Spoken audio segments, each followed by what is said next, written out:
පොත්පත් සාමාන්‍ය ටික හරිය. Did you come with some walking aids? ඇවිදින් හැරමිටියක් වගේ දෙයක් පාවිච්චි කරා. මොකද පාවිච්චි කරේ? කීලිකරු. කීල්කරු. එකයිද දෙකයිද? එකයි. එකයි. වාගේ පිටිපස්සේ මේ තියෙන. මේ තියෙන මේ පිටිපස්සේ මේ තියෙන වාගේ පිටිපස්සේ ඔක බලන්න.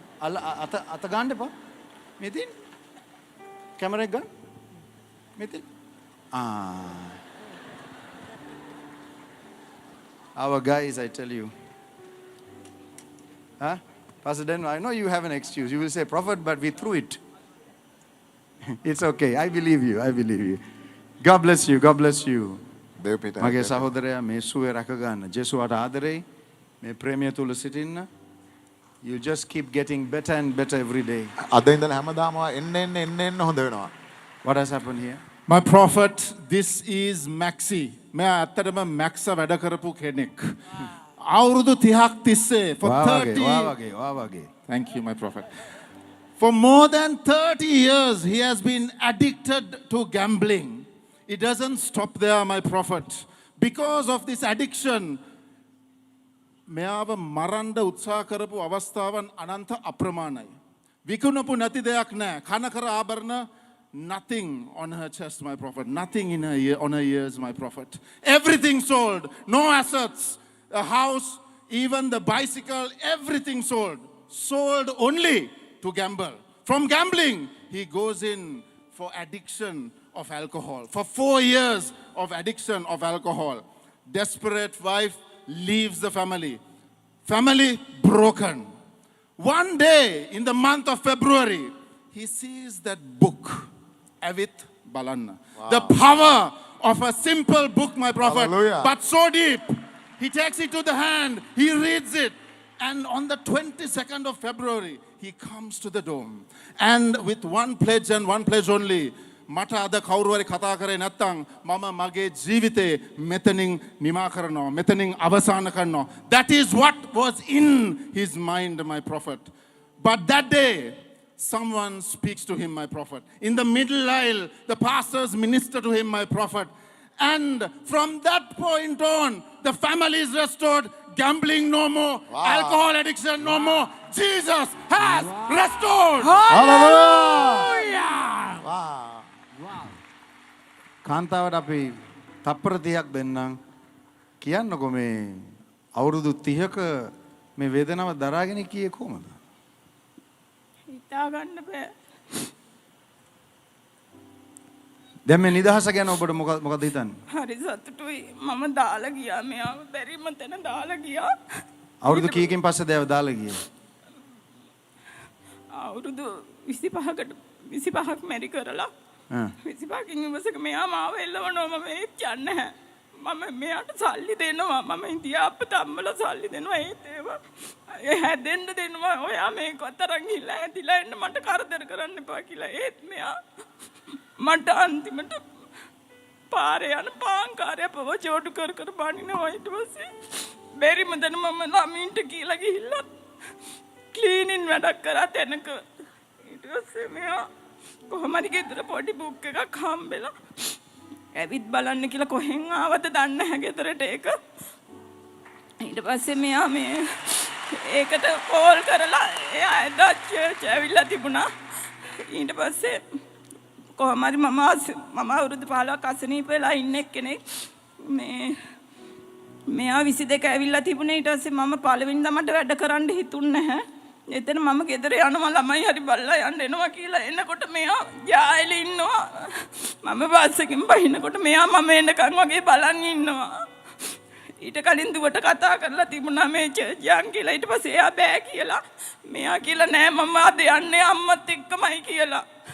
ඊට පස්සේ මට හිතා ගන්න බෑ මෙයා මං එනකන් වගේ බලන් හිටියා. ඊට පස්සේ මෙයා කිව්වා සුදු අම්ම මෙයන් පල්ලි කියලා. මම ඊට පස්සේ පල්ලියට ආවා. ඊට පස්සේ දැන් මෙයා මුකුත් කරන්නේ නැහැ. ජොබ් එකකට ගියෙත් නැහැ. දැන් ජොබ් එකටත් යනවා මිෂන් වැඩට. මේ මට අර කෑම කරන්න දෙන්නෙත් නැහැ. දැන් මෙයා කිව්වා එපා කරන්න. මම ඉදියාප්ප දැම්බේ මේ මගේ අතේ ගෙඩියනකම් මං ඉදියාප්ප තම්බලා තමයි මේවා ළමයි මේවා කරන්නේ.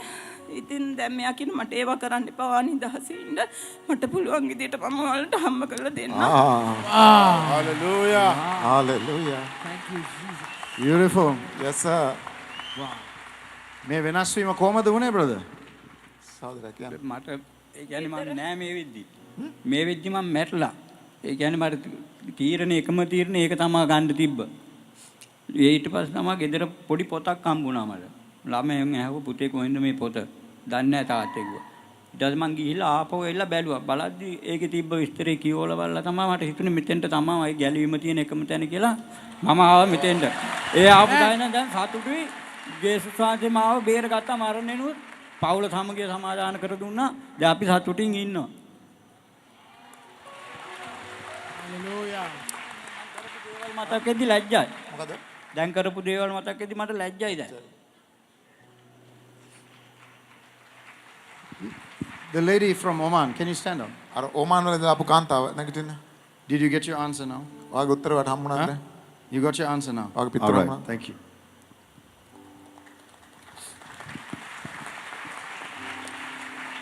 මම මේ ස්ථානයේ ඉන්න thank you Niroshan.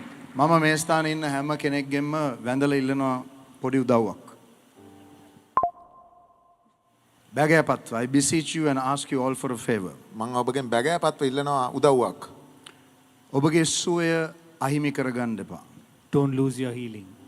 Don't lose your life, don't lose your healing. ජීවිතේ Don't lose your salvation. ඔබගේ සුවය නැති කරගන්න එපා. ඔබගේ ගැලවීම නැති කරගන්න එපා. ඔහොම ඉන්න මම යනවා.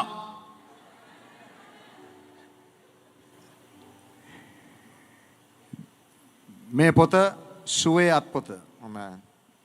මේ පොතේ තියෙනවා මේක නොමිලේ ඔබට දෙන දෙයක්. මේ පොතේ තියෙන්නේ සුවය ඔබ ආරක්ෂා කරගන්නේ කොහොමද කියන එක.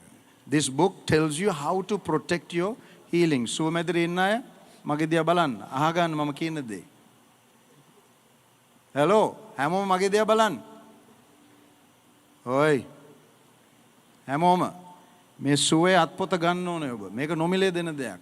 After you get healed, this gives you the description of what you need to do. 1, 2, 3, 4, 5, 6, 7. සුවය ලබා ගත්තට පස්සේ ඔබ සුවය ආරක්ෂා කරගන්න මොනවද කරන්න ඕනේ කියලා 1 2 3 කියලා විස්තර ඔක්කොම මේ පොතේ තියෙනවා. මම මේක කියන්නේ හේතුවක් තියෙනවා.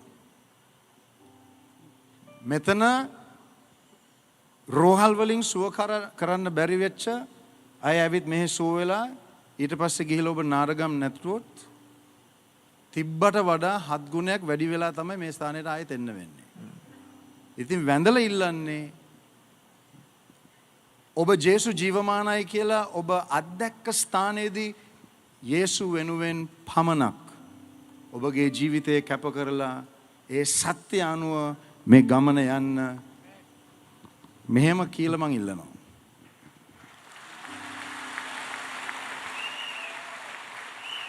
හැම කඩේකින්ම කන්න පුළුවන්. ඊට පස්සේ බඩ ගිහිල්ලා ආයෙත් මෙහෙට එන්න. මාර්ගය මමයි. සත්‍ය මමයි. The truth. ජීවනය I මමයි. am the ඔන්න life. ජේසුස් වහන්සේගේ වදන. That's Jesus for you. මාර්ගය ඔබ වේ. සත්‍යය ඔබ වේ. ජීවනයයි මාගේ ජීවනයයි.